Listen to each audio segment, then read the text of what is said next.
Hi. അടിപൊളി art work, അടിപൊളി camera സ്പേസുകൾ, അടിപൊളി സീൻസ്, അടിപൊളി മ്യൂസിക് എല്ലാം കൊണ്ടും തകർത്ത് അഭിനയിച്ച കുറേ നടന്മാരും നടിമാരും. പറഞ്ഞു വരുന്ന മറ്റൊന്നിനെ കുറിച്ചല്ല, ARM അജയൻ്റെ രണ്ടാം മോഷണം. നവാഗതനായ ജതിൻ ലാലാണ് സംവിധാനം ചെയ്തിട്ടുള്ളത്. അപ്പോൾ സിനിമ കാണുന്നതിന് മുമ്പ്, ട്രെയിലർ കാണുന്നതിന് മുമ്പ് ബേസിലിൻ്റെ ഒരു ഇൻ്റർവ്യൂവിലൊക്കെ കേട്ടിട്ടുണ്ട് ഈ സിനിമേനെ പറ്റിയിട്ടൊക്കെ പറയുന്നത്. പുള്ളി തന്നെ ഞെട്ടിപ്പോയ എന്ന് പറയുന്ന കുറേ ഭാഗങ്ങൾ ഇൻ്റർവ്യൂസ് നമ്മൾ കേട്ടിട്ടുണ്ട്. അതേ സാധനമാണ് ജതിൻ ലാൽ നമുക്ക് തന്നിട്ടുള്ളത്. ARM. ടൊവിനോ തോമസ് ആണ് നായകൻ. ടൊവിനോ തോമസ്, കൃതി ഷെട്ടി, ബേസിൽ, സുരഭി ലക്ഷ്മി, അങ്ങനെ പല നായകന്മാർ തകർത്ത് അഭിനയിച്ചിട്ടുണ്ട്. ഓരോ ആളെയും എടുത്ത് പറയേണ്ടതാണ്. ടൊവിനോനെ പറ്റി പറയാം. ടൊവിനോ എനിക്ക് ഭയങ്കര ഇഷ്ടമുള്ള നടനാണ് ടൊവിനോ. പക്ഷേ ടൊവിനോനെ കണ്ടിട്ട് ക്രഷ് അടിക്കുക എന്ന് പറയില്ല, ഭയങ്കര ഇഷ്ടമാവുക എന്ന് പറയൂലേ, അങ്ങനെ ഒരു ഭയങ്കര ഇഷ്ടപ്പെടലിന് സ്പേസ് നൽകുന്നൊരു സിനിമ. ടൊവിനോ ഈ അജയൻ്റെ രണ്ടാം മോഷണത്തിലെ രണ്ടാം അജയൻ, മണിയൻ എന്ന് പറയുന്ന ഒരു അജയനായിട്ട്, മണിയൻ എന്ന് പറയുന്നൊരു ക്യാരക്ടറിൽ ടൊവിനോ വരുന്നുണ്ട്. നമുക്ക് ട്രെയിലർ കണ്ടാൽ അറിയാം, പഴയ കഥകളും പിന്നെ അതിനോട് അനുബന്ധിച്ചിട്ടുള്ള ബാക്കി കഥകളും, അതായത് 3 തലത്തിലുള്ള കഥകളാണ് പറയാൻ ശ്രമിക്കുന്നുള്ളത്. അതിൽ രണ്ടാമത്തെ അജയനായിട്ട് ടൊവിനോ തോമസ് വരുന്നുണ്ട്. എൻ്റെ മക്കളെ എനിക്കിങ്ങനെ ഭയങ്കര സ്നേഹം തോന്നിപ്പോയി. ഭയങ്കര ആ കണ്ണിലൊക്കെ ഉണ്ടല്ലോ, ടൊവിനോനെ അങ്ങനെ ഒരു രീതിയിൽ നമ്മൾ കണ്ടിട്ടില്ല. പ്രണയത്തിലും മറ്റേ എക്സ്പ്രഷൻസൊക്കെ നമ്മൾ കണ്ടിട്ടുണ്ടെങ്കിലും ഭയങ്കര പവർഫുള്ളായ, പവറുള്ള, അത് നമുക്ക് കാഴ്ചയിൽ തന്നെ ഫീൽ ചെയ്യുന്നൊരു ടൊവിനോ അസാധ്യമായിട്ട് അഭിനയിച്ച് തകർത്ത് ആടിയൊരു സിനിമ. അതാണ് അജയൻ്റെ രണ്ടാം മോഷണം. പിന്നെ ഇതിലെ പാട്ടുകളിലേക്ക് വന്നാൽ, പാട്ടുകൾ ഒരു 4 പാട്ടാണുള്ളത്. ഇതിലെ അവസാനത്തെ പാട്ട് മാസാണ്. അതായത് തിയേറ്ററൊക്കെ നമ്മൾ ഇരുന്ന് കേൾക്കുമ്പോൾ, ആ ഫുൾ ഓഡിയോയിൽ കേൾക്കുമ്പോൾ ഉണ്ടാകുന്ന ഒരു ഇമോഷൻ ഉണ്ട്.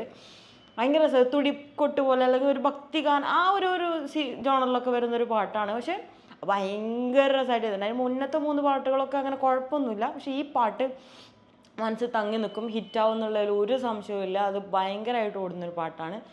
പിന്നെ എന്നുള്ളത് ബാക്കിയുള്ള ക്യാരക്ടേഴ്സും അതെ. സുരഭി ലക്ഷ്മി ആയാലും അടിപൊളിയായിട്ടുണ്ട്. കൃതി ലക്ഷ്മി ഭയങ്കര ക്യൂട്ടാണ്. ഇതിലും അതേ ക്യൂട്ട്നെസ് ഉണ്ട്. നന്നായിട്ട് ചെയ്തിട്ടുണ്ട് എല്ലാവരും. പിന്നെ ഇതിൻ്റെ ആർട്ട് നമ്മൾ എടുത്ത് പറയേണ്ട ഒരു സാധനം.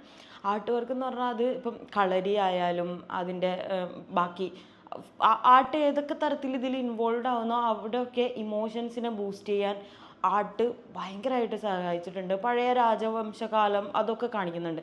അതിലൊക്കെ ചെയ്തിട്ടുള്ള ആർട്ട് പോലും ഭയങ്കര പക്കയാണ്. നമുക്ക് ശരിക്കും ആ ഒരു പഴയ കാലത്ത് ഫീൽ ചെയ്യിപ്പിക്കുന്ന തരത്തിൽ എവിടെ ഒരു നെഗറ്റീവൊന്നും നമുക്ക് കണ്ടുപിടിക്കാനില്ലാത്ത പോലെ, അല്ലെങ്കിൽ ഭയങ്കര ഇഷ്ടപ്പെടുന്ന, നമുക്ക് അതിലേക്ക് നമ്മൾ കൂട്ടിക്കൊണ്ടു പോകുന്ന ആർട്ട് വർക്ക് തന്നെയാണ് ചെയ്തിട്ടുള്ളത്.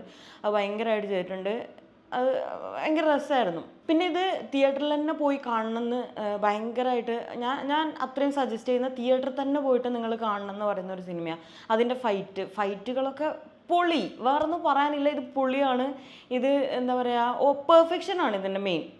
പെർഫെക്ഷനാണ് സാറേ മെയിൻ എന്ന് പറയുന്ന പോലെ ഫൈറ്റുകളൊക്കെ അസാധ്യമായിട്ട് ചെയ്തിട്ടുണ്ട്. ടൊവിനോ നന്നായിട്ട് വർക്ക് ചെയ്തിട്ടുണ്ട് ഇതിന് വേണ്ടിയിട്ട്. ഇതിന് മുന്നേ നമ്മൾ തല്ലുമാല ആ രീതിയിലൊക്കെയാണ് ടൊവിനോൻ്റെ ഫൈറ്റൊക്കെ ഉണ്ട്. ഇത് വേറെ തന്നെ ഒരു മൂഡ് പിടിച്ച ഫൈറ്റാണ്. കളരി ആയാലും ബാക്കി കരാട്ടെ അഭ്യാസങ്ങളൊക്കെ ആയിട്ട് ആ രീതിയിലും ഒരുപാട് എഫേർട്ട് എടുത്ത് ചെയ്തിട്ടുള്ള പടമാണ്.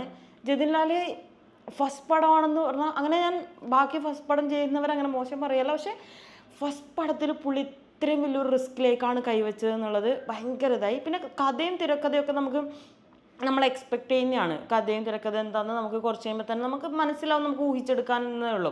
കഥയിലും തിരക്കഥയിലും വലിയ സംഭവങ്ങളൊന്നും അങ്ങനെ കേട്ടില്ല. പക്ഷേ ഇത് എൻഡ് ചെയ്യുന്നത് എങ്ങനെയാണെന്നുള്ളൊരു ക്യൂരിയോസിറ്റി നമ്മളിൽ ജനിപ്പിക്കാണ്ടാക്കി. എല്ലാം കഴിഞ്ഞിട്ടും നമുക്ക് ഇത് എൻഡ് ചെയ്യുന്നില്ല, ഇതെങ്ങനെ തീർക്കും എന്നുള്ളൊരു ടെൻഷനൊക്കെ വരും. 2.5 മണിക്കൂറാണുള്ളത്. അപ്പം ഒരു 1.25 മണിക്കൂർ അല്ലെങ്കിൽ ഒരു 2 മണിക്കൂറൊക്കെ ആകുമ്പം ഇതെവിടെ കൊണ്ടുപോയി അവസാനിപ്പിക്കും, ഇതിനൊരു എൻഡ് കിട്ടില്ലല്ലോ എന്ന് വിചാരിക്കുമ്പോഴാണ് പുതിയൊരു എൻഡുമായിട്ട് വരുന്നത്.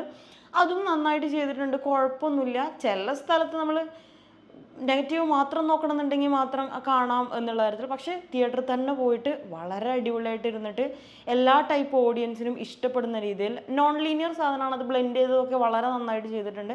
അപ്പോൾ എല്ലാ ടൈപ്പ് ഓഡിയൻസിനും ഇഷ്ടപ്പെടും. അപ്പോൾ ഇത്തവണത്തെ ഓണം എന്തായാലും ARM കൊണ്ടുപോയിരിക്കുകയാണ്. ഇനിയിപ്പം വരാനുള്ള സിനിമകളൊക്കെ ഉണ്ട്.